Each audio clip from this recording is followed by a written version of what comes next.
बड़े आंकड़े आए हैं बिकवाली के एफआईएस के। हालांकि घरेलू फंड ने उससे ज्यादा खरीदे, लेकिन 11,700 करोड़ के आसपास की बिकवाली के आंकड़ों का सच, ये आंकड़े कितने खतरनाक है, कितने बड़े हैं, कितने छोटे हैं, और इस आंकड़ों के अंदर लेंस लगाकर क्या देखना है, ये पहला हमारा आज का सवाल है।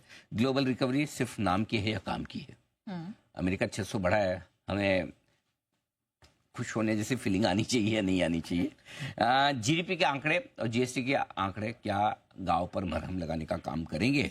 और एक और बड़ा सवाल, 22,000 के बेहद करीब पहुंचे हम, 21,700 22,000, ये जो सपोर्ट रेंज है ये बचेगी या टूटेगी, ये बड़ा सवाल है। और अगर टूटना भी है तो टूटने के पहले क्या कोई एक रिकवरी होगी उसके बाद टूटेगी, या सीधे सीधे ऐसे गई भैंस पानी में टाइप हो जाएगा?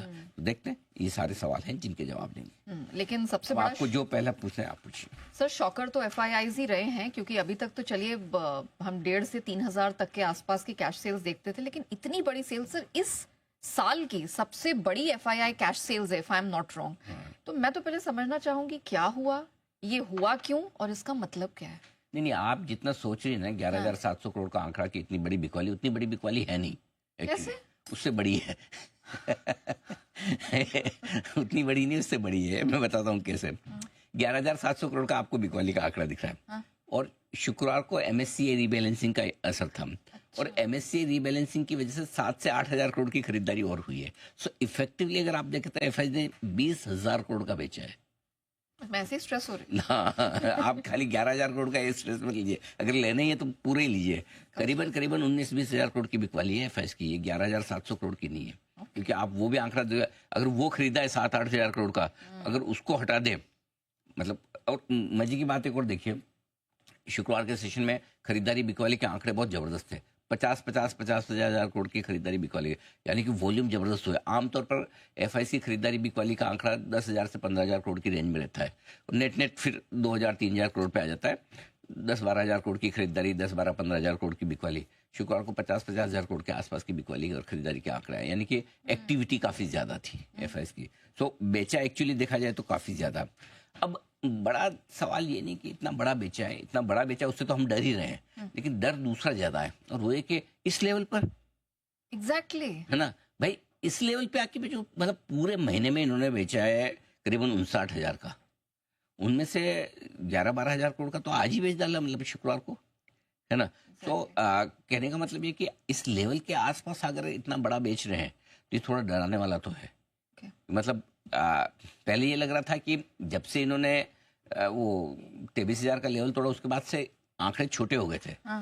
2,000, 3,000, 4,000 करोड़, उसी रेंज में 5,000 करोड़ के ऊपर का आंकड़ा, क्योंकि पिछला जो बिकवाली का आंकड़ा अब तक का सबसे बड़ा था एफआईएस का इस साल का, वो 6,000 करोड़ प्लस का था। तो आप सोचो ना, इसका मतलब 2 महीने में 6,000 करोड़ से बड़ी बिकवाली एक भी दिन नहीं की। करेक्ट।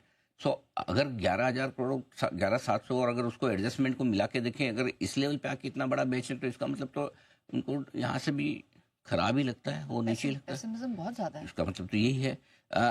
अब एक तरफ से आप ये कह सकते हैं कि हर रोज तो इतनी बड़ी बिकवाली नहीं होगी, बिल्कुल ठीक बात है, नहीं होगी रोज तो 10,000, 15,000 और 20,000 करोड़ के एफआईएस बेचने वाले नहीं है। लेकिन प्रॉब्लम ये है कि अब छोटी बिकवाली को भी बाजार को संभालना मुश्किल हो रहा है। एक जमाना था जब सितंबर के अक्टूबर के महीने में शुरुआत हुई थी, हम 10-10, 15,000 करोड़ के आंकड़े आराम से पचा लेते थे। करेक्ट। इनफैक्ट ऊपर भी बंद हो जाते थे। लेकिन अब ये है कि अब 3-4 हजार करोड़ की बिकवाली भी संभालना मुश्किल होता है। हर मतलब वो आपकी बॉडी में कितनी ताकत, उस पर डिपेंड करता है ना। बहुत मजबूत है, एक झटका लग जाए तो आप संभाल लेंगे, और मतलब बहुत कमजोर है, हल्की सी हवा भी चलने लगे तो आप हिलने लग जाए, वैसा हाल है। तो हमारे मार्केट तो क्या है, अभी ऐसा हाल है कि मतलब खाली आपको ख्याल आ जाए कि गिरना चाहिए, उसी से गिर जाते हैं, कारण मिले न मिले। तो मेरा ये मानना है कि इन लेवल्स के आसपास थोड़ा सा प्रेशर तो है। और अब जो शुक्रवार के आंकड़े, उसमें एक इंटरेस्टिंग चीज और है। एक तो हमने बताया कि जितनी बिकवाली दिख रही उससे बड़ा है, ठीक है। दूसरा एक चीज और है, होता क्या है कि जनरली एमएससीआई की रिबैलेंसिंग जब भी होती है, आपको पता है किस किस स्टॉक में कितनी खरीदारी होगी, क्या है क्या नहीं, और कई सारे आर्बिट्राजर्स होते हैं, उससे पहले खरीद के रखते हैं कि भाई उस रिबैलेंसिंग के दिन कोई न कोई तो आके लेगा, वो फंड जो भी फॉलो करता है। तो हुआ ये कि इस बार क्या उनको एग्जिट नहीं मिला।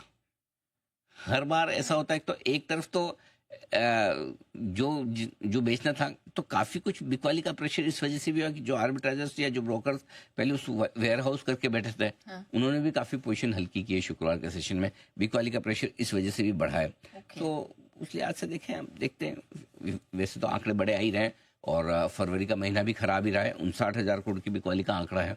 अब 2-3 दिन कम भी थे, 28 दिन ही थे फरवरी में। 2-3 दिन और होते तो शायद 70,000 के आसपास पहुंच जाता। करेक्ट। ठीक है, बट एनीवे, तो कुल मिला के एफआईएस अभी बड़ी समस्या भारतीय बाजारों के लिए यही बची है कि एफआईएस की बिकवाली का प्रेशर कब रुकता है। कम होगा। कम तो हो रहा है, ऐसा नहीं, लेकिन कम प्रेशर पे भी अब नया ये हो रहा है कि इम्पैक्ट आ रहा है। पहले ज़्यादा बिकवाली पे असर नहीं आता था, अब कम बिकवाली पे भी असर आ रहा है, क्योंकि सामने खरीदने की ताकत कम होती जा रही है डे बाय डे। लोकल्स में सिर्फ थोड़े बहुत फंड देखो, ऐसा देखा जाए तो लोकल फंड्स को तो आप क्रेडिट दीजिए, 11,700 के सामने उन्होंने 12,300 करोड़ की खरीदारी है, उनसे ज़्यादा खरीदा है। एग्जैक्टली। तो उनकी तरफ से तो कहीं कोई समस्या है नहीं। तो काबिले तारीफ है। थोड़ा सा एक, अच्छा, रिटेल तो पूरी तरह से गायब है, लेने का तो नाम ही नहीं, जो थोड़ा बहुत बेचना है वो बेच ही रहे हैं। थोड़ी बहुत खरीदारी अगर कहीं से आ रही है तो वो सिर्फ और सिर्फ प्रमोटर्स की वजह से आनी शुरू हुई है, कुछ कुछ शेयरों में, लेकिन वो कितने गिनती के 15 शेयर होंगे, 20 शेयर होंगे, दिन के 50 शेयर होंगे, जहां प्रमोटर डायरेक्टली या इनडायरेक्टली खरीदते होंगे। इसके बियॉन्ड तो है नहीं।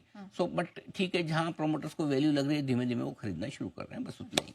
सर, इससे पहले मैं आगे बढ़ूं, एक छोटा सा सवाल था। जो टिपिकली इस तरह के कमजोरी का मार्केट जब होता है, एक्सटेंड कर जाता है, तो क्या नॉर्मली हम देखते हैं एफआईआईस का इतना भारी बिकवाली का एक्शन आता है? नहीं, ये तो एक्सेप्शनल है। मतलब इतना बड़ा बिकवाली का आंकड़ा जनरली आता नहीं है, और स्पेशली इन लेवल्स के आसपास, और ऐसा कोई बड़ा ट्रिगर नहीं जिसकी वजह से आप इतना बेचे। नो डाउट गुरुवार को अमेरिकी बाजार घटे थे, वो थोड़ा सेंटीमेंट खराब करने वाला था, लेकिन अमेरिकी बाजार बढ़ रहे हैं तो हम कौन सा बढ़ रहे हैं। सो एक्चुअली ऐसा नहीं कि हम अमेरिका की वजह से कर रहे हैं। सबसे बड़ा शॉकिंग क्या था, सीरीज के पहले दिन शायद आप उम्मीद कम करते हैं कि ऐसा झटका लगेगा। हाँ। आप 15-16% एफआईआईस इंडेक्स लॉन्ग पोजीशन पे आ रहे हैं, लगातार 5 सीरीज आप नेगेटिव देख चुके हैं, लगातार 17 ट्रेडिंग सेशन से बाजार नीचे है, तो आप थोड़ी उम्मीद कम रखते हैं। प्रॉब्लम यही है कि उस दिन, अच्छा, ज्यादातर लोगों ने ये सोचा भी होगा कि एमएससीआई रीबैलेंसिंग की वजह से खरीदारी आएगी। हाँ। सो आप जब है ना, वो जैसा सोचो वैसा ना हो तो वो झटका बड़ा होता है। तो शुक्रवार का झटका उस मायने में बड़ा था एक्चुअली। Okay, done. ठीक है सर।